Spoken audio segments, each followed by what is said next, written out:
जब पत्रकार जाति बन जाए, जब पत्रकार हिंदू मुसलमान हो जाए, दलित हो जाए, जब पत्रकार भगवान को बाइफरकेशन करके गाली गलौज शुरू कर दे, तो क्या वो पत्रकार है? क्या ऐसे पत्रकारों की लाइसेंस रद्द नहीं होनी चाहिए? जो अपराधी को प्रोटेक्ट करता है, जाति उन्माद पैदा करता है और जाति आधारित पत्रकारिता करता है, कि जो सोशल मीडिया और यूट्यूबर्स जो आए हैं, उनमें किनको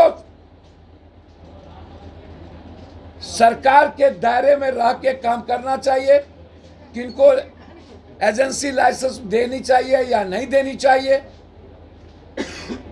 ये सरकार एक कंप्लीट रूप से एक कानून बनाए। और बीजेपी और विजय सिन्हा की भूमिका, तमिलनाडु की घटना करवाने में इन लोगों की क्या भूमिका है, इनका मोबाइल डिटेल, कॉल डिटेल, इनके पीए का मोबाइल डिटेल, कॉल डिटेल और इनके घर का सीसीटीवी फुटेज, कि कितने बार इन लोगों के यहाँ कौन कौन मिले, और जो संगठन गलत तरीके से उन्माद पैदा, नफरत पैदा करके ऐसे अपराधी प्रवृत्ति के नेता, पत्रकार लोगों को तवज्जो देती है, उसको प्रोटेक्ट करती है। दोस्तों नमस्कार, बहुत स्वागत आपका चौकस भारत में। मैं आपका दोस्त ब्रजेंद्र। जाप राष्ट्रीय अध्यक्ष पप्पू यादव ने आज फिर से प्रेस को संबोधित किया है। प्रेस संबोधन में कई मुद्दों को लेकर वो आज बैठे थे। दरअसल उन मुद्दों में जो सबसे महत्वपूर्ण मुद्दा वर्तमान जो स्थिति बनी हुई है राज्य की, यानी यूँ कहे कि यूट्यूबर यानी यूट्यूब संचालित जो खुद पत्रकार खुद को कह रहे हैं कि हम पत्रकार हैं, तो निश्चित तौर पे उन्हें ये समझने की ज़रूरत होती है कि क्या कुछ होना चाहिए और क्या कुछ नहीं होना चाहिए। और ऐसे पत्रकारों पर अंकुश लगाने के लिए पप्पू यादव ने आज अपील कर दिया है।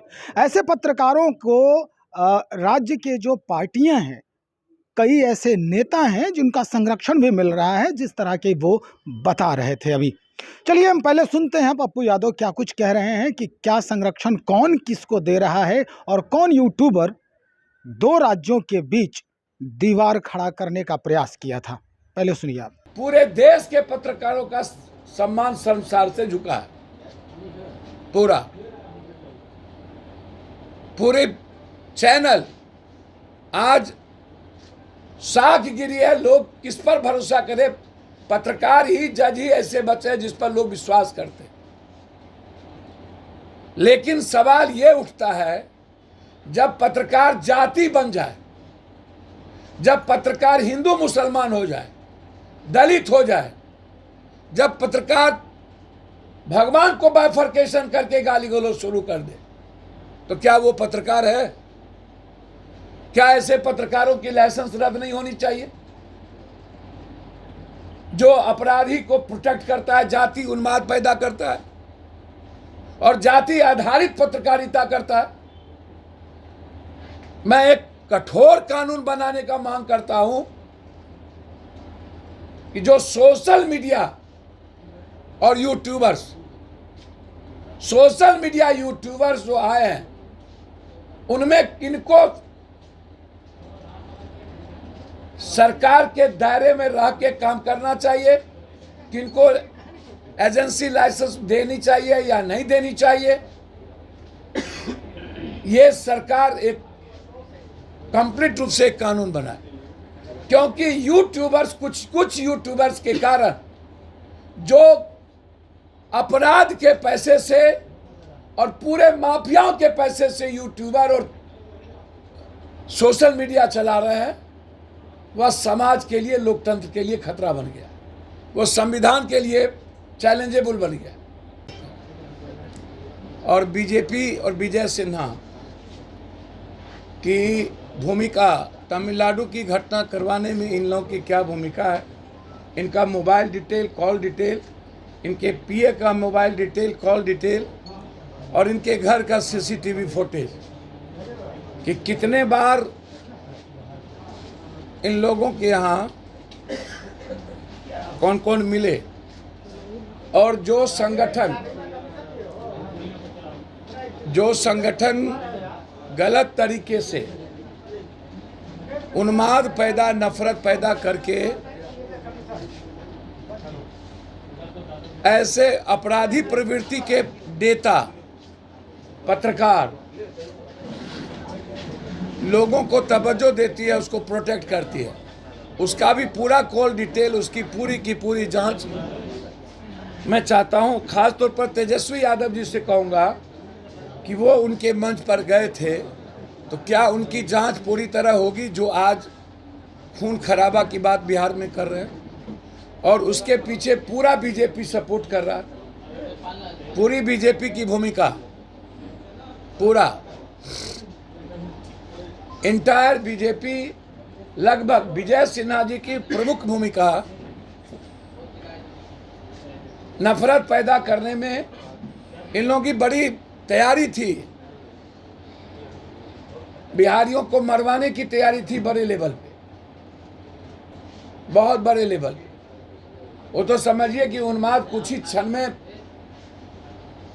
रुक गया, कुछ ही लोगों की जाने गई, तो इन लोगों पर 302 का मुकदमा लगना चाहिए।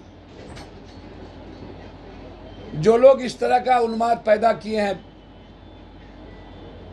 और जो लोग ऐसे लोगों को प्रोटेक्ट कर रहे हैं, चाहे वो कोई सोशल मीडिया के लोग हो, उनकी भी पूरी जांच की आवश्यकता है, क्योंकि पत्रकारिता जगत का सम्मान मुट्ठी भर कुछ अपराधी पत्रकार के चलते गिरी है, कुछ यूट्यूबर के चलते पूरे देश के पत्रकारों का सम्मान शर्मसार से झुका है।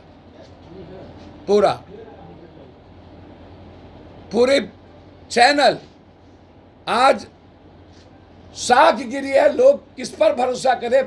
पत्रकार ही, जज ही ऐसे बचे हैं जिस पर लोग विश्वास करते हैं। लेकिन सवाल ये उठता है, जब पत्रकार जाति बन जाए, जब पत्रकार हिंदू मुसलमान हो जाए, दलित हो जाए, जब पत्रकार भगवान को बाइफरकेशन करके गाली गलौज शुरू कर दे। तो सुना आपने, कई मुद्दों में सबसे जो प्राथमिक मुद्दा था वो यूट्यूबर को लेकर के राज्यों के बीच जिस तरह की स्थिति पैदा हुई थी, उस पर इन्होंने सबसे पहले संज्ञान लिया है। इन्होंने बीजेपी के नेता को भी आड़े हाथों लिया है। खास करके इन्होंने विजय सिन्हा जी को स्पष्ट कहा है कि इस तरह का जातीय उन्माद फैलाने का प्रयास न करें। और सबसे लास्ट में इन्होंने एक मुद्दा उठाया जो आज से नहीं, इस राज्य की सबसे पुरानी बात हो चुकी है, हामिदनगर बांध की। चलिए अब देखते हैं कि कौन सा मुद्दा कितना जल्दी सरकार के जहन में जाता है और इस पर अमल किया जाता है। आप बने रहें हमारे साथ।